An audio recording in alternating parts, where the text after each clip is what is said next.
Fala galera, sou o professor Tomás Pessoa e esse aqui é o seu canal Humanas na Tela.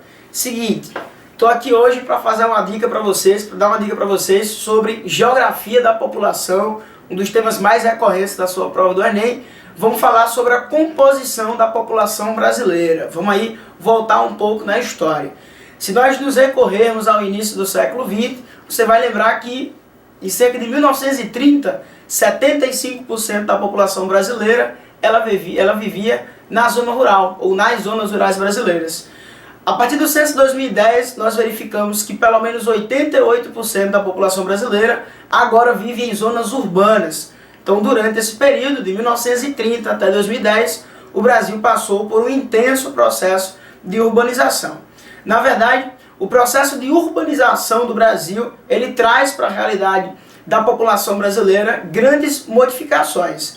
Essas modificações são, claro, em função do processo de urbanização e de industrialização, que são processos que acontecem basicamente concomitantemente, né? O Brasil inicia a sua era industrial a partir dos anos 1930, com o processo de substituição das importações de Getúlio Vargas. Ali o Brasil começa a construir a sua indústria de base, com a formação de uma indústria ainda muito vinculada ao Estado, a Vale do Rio Doce, a CSN, a própria Petrobras. O Estado brasileiro inicia esse processo de industrialização e já em seguida muitas pessoas no Brasil começam a praticar o processo ou fluxo de êxodo rural, né? A partir dos anos 50 em diante, o Brasil passa por um processo de consolidação da sua indústria. Vale ressaltar aí a importância do governo do Juscelino Kubitschek, dos anos de 1956 até 1961, quando o Brasil atravessou justamente o período governado pelo JK, onde ele pôs em prática o tão famoso Plano de Metas, um projeto de transformação da economia brasileira em uma plataforma de exportações, com a construção de uma grande infraestrutura modal, de transporte, de energia aqui no Brasil, a fim de receber as indústrias multinacionais e empresas estrangeiras para começar um processo de industrialização já em uma segunda fase, uma fase mais moderna aqui no Brasil.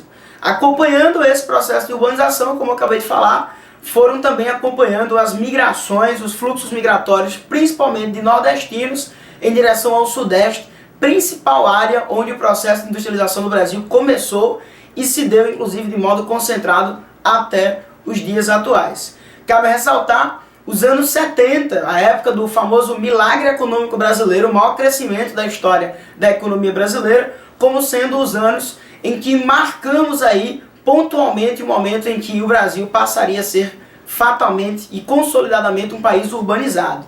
Em 1970 foi a primeira vez que a população urbana brasileira ela já era maior do que a nossa população rural.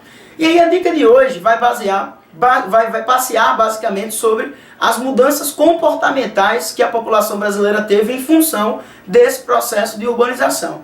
Todos vocês sabem que junto com a urbanização houve aí o processo de transição demográfica do Brasil, quando o Brasil está deixando de ser um país que tem características demográficas de país subdesenvolvido, de um país agrícola, países esses que apresentam elevadas taxas de natalidade e reduzidas expectativas de vida, né? Você tem uma população predominantemente agrícola, que tem aí condições de acesso a saneamento básico, água tratada, a serviços de saúde muito precarizadas, e em função disso, a taxa de natalidade deles é muito grande e a taxa de expectativa de vida é muito curta. Você tem, por exemplo, na África subsaariana, a maior parte da população ela nasce, por exemplo, em zonas rurais, em vilarejos distantes das zonas urbanas, onde os partos não são feitos em maternidades ou hospitais, onde as crianças não são vacinadas, onde existem epidemias, por exemplo, de febre amarela, ebola, AIDS. Todos esses fatores fazem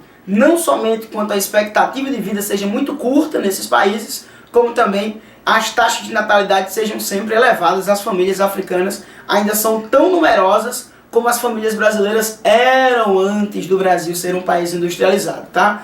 Aquele retrato que nós tínhamos das famílias brasileiras imensas, numerosas, com dezenas de pessoas, não é mais o retrato da família brasileira. A família brasileira tem ficado pequenininha, agora que nós brasileiros estamos 88% vivendo nos grandes centros urbanos. Como principal consequência desse processo de urbanização e, consequentemente, da urbanização da população brasileira, nós temos aí uma necessidade pela inserção da população feminina no mercado de trabalho. E esse fator é, sem sombra de dúvidas, mais um dos fatores que contribuem para a redução das taxas de fecundidade ou fertilidade aqui no Brasil. Lembre-se que com o mercado de trabalho cada vez mais concorrido, a inserção dessas mulheres nesse mercado fica mais difícil e claramente ela vai ter uma quantidade de filhos muito menor em função dessa exigência que o mercado tem, tá? Além disso, claro, agora que a maioria dos brasileiros vivem em centros urbanos, lembra-se a questão de que o custo de vida nos grandes centros urbanos é muito maior, por isso também as famílias vão ficar menos numerosas. No passado, as famílias numerosas também estavam ligadas ao fato de que no campo há uma necessidade por mão de obra, na agricultura familiar, por exemplo. Então, daí vem essas famílias tão numerosas como no início do século XX aqui no Brasil. Beleza? Então vamos jogar a questão aí na tela para vocês. Questão número 1 vai trazer o seguinte: a composição da população residente urbana por sexo. Então nós temos uma pirâmide etária da população urbana e da população rural do Brasil, né? Embora elas tenham comportamentos muito parecidos, né? Onde as duas trazem redução, né? Nas taxas de natalidade. Claramente você consegue ver, por exemplo, que a pirâmide de cima, a pirâmide urbana, traz aí, do ano de 1991 até 2010, uma redução na área da sua base, que é onde ficam representadas justamente a população de crianças. Isso revela, o próprio gráfico de pirâmide etária revela que as taxas de natalidade estão reduzindo gradativamente aqui no Brasil. Ao analisar o período de 1991 a 2010, a gente consegue ver isso claramente. Fato que também se reproduz na população rural, que também está reduzindo de tamanho em função de que a população está se transferindo para as cidades e a população que ficou no campo também passa pelas mesmas mudanças em função do processo de industrialização no Brasil. Ok? Então, vamos aí à pergunta da questão número 1.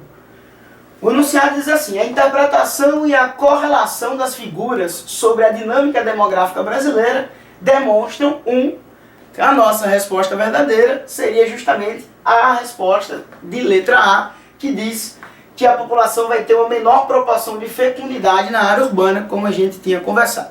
Beleza? Grande abraço para todos vocês, fica a dica aí, não perca nossas aulas lançadas aí toda semana, canal humanasnatela.com. Grande abraço!